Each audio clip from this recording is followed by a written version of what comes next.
Hi guitarlings, I'm Gray and this is Hub Guitar. I'm here today with another finger picking exercise to help you build your plucking hand chops. Today's exercise is going to use string 6, 1, 2, and 3 in that order. We start with a low note, jump up to the highest note of the chord, and then walk back down. It creates a nice effect. Okay?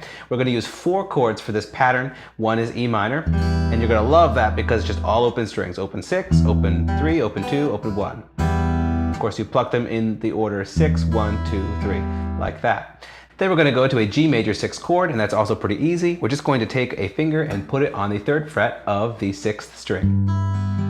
Now, I recommend that you use your middle finger, and the reason I recommend that is it's going to make it pretty easy to transition to all of these other chords if you've got the same finger working on the 6th string for each chord. Let's take a look at how that works. The next chord is A minor 9, so I'm going to move my middle finger up to the 5th fret of the 6th string. And then I just need to make sure I get a finger down onto the 5th fret of the 3rd string. I'm going to use my ring finger.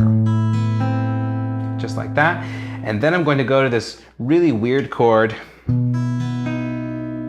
I called it B7 add 4, but I guess that's a sort of controversial name for a chord. I wanted to call it a B7 chord because when I was writing this, I really thought of a B7 happening there. But then when that open E is in there, it's kind of a weird effect.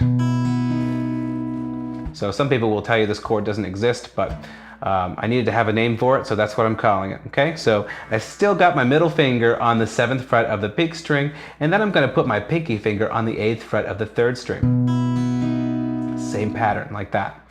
You may also have noticed that I plucked each chord 2 times.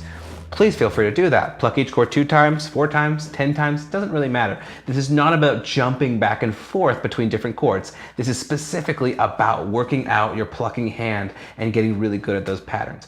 Another way to do that, instead of playing each chord multiple times, is to insert a pause in between each chord.